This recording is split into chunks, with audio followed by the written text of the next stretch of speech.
Assalamualaikum tuan-tuan. Selamat petang semua. Okey, hari ni saya nak cuci telur itik lah.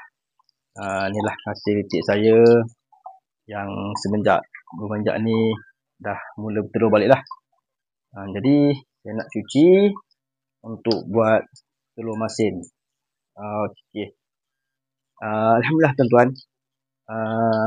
Kalau sekiranya kita ada apa orang kata, ternakan kecil-kecil, ternakan skala rumahan macam ni, ada ternak itik sikit, ayam sikit, jadi dapatlah juga hasilnya. Kita boleh buat telur masin, boleh buat gula lemak telur itik dengan hasil ternakan sendiri. Okay. Saya nak ucapkan terima kasih juga kepada tuan-tuan yang sudi subscribe, yang sudi like, yang sudi kongsi, share, dan yang sudi komen, dan juga yang sudi tonton. Sebab channel saya ni maklumlah, tak adalah orang kata apa, taklah hebat sangat, biasa-biasa je, ala-ala kadar je. Jadi dapatlah kita berkongsi sikit-sikit maklumat pasal ternakan ke, pasal tanaman-tanaman ke. Tujuan saya buat channel ni untuk kita berkongsi. Kalau tuan-tuan ada pengetahuan yang lebih tentang ternakan, tentang tanaman, boleh kongsi dengan saya.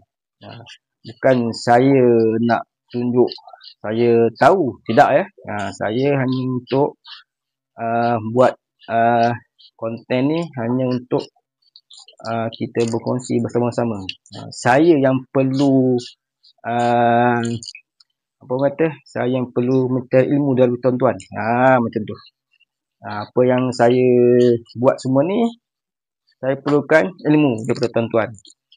Yang mana ada yang tak betul ke, ataupun yang tak berapa kena ke, tuan-tuan bolehlah komen untuk membagi semangat ke.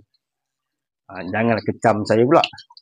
Maklumlah, baru-baru nak belajar menternak, baru-baru nak belajar menanam pokok-pokok. Jadi kita buatlah slow-slow.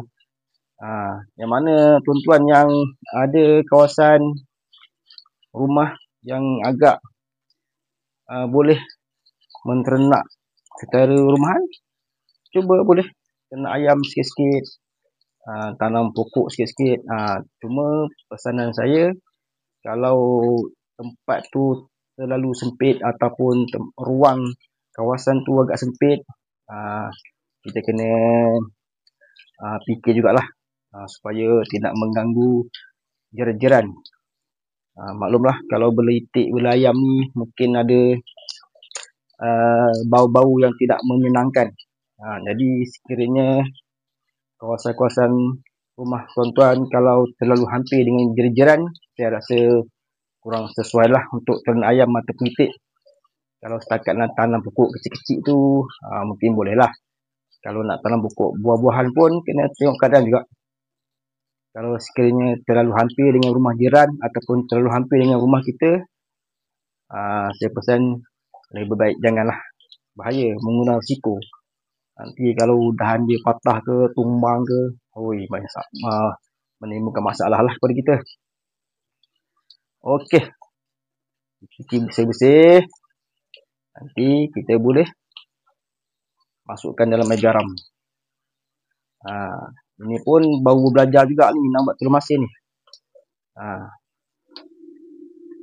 Masuk dalam balang, lebih kurang 10 biji dalam satu balang. Saya akan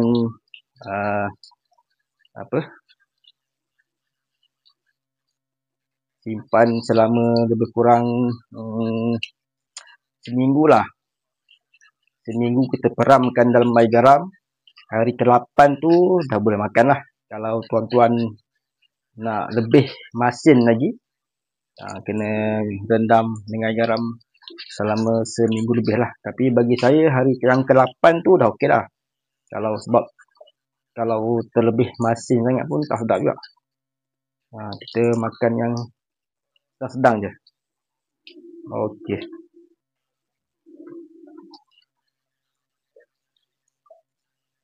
Okeylah tuan-tuan, saya nak bersihkan dulu telur-telur ni semua.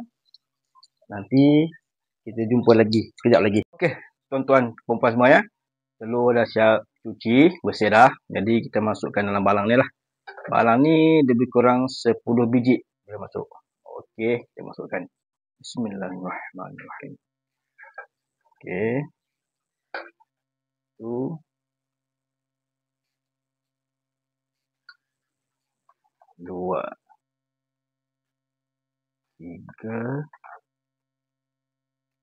4, 5,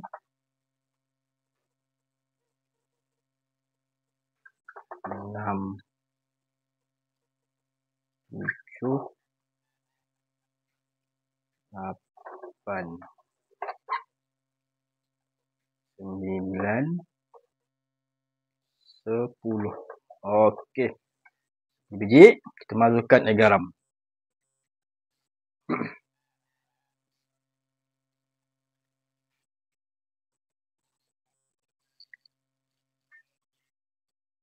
Bismillahirrahmanirrahim. Okey. Kita letak air garam sehingga telurnya tenggelam lah.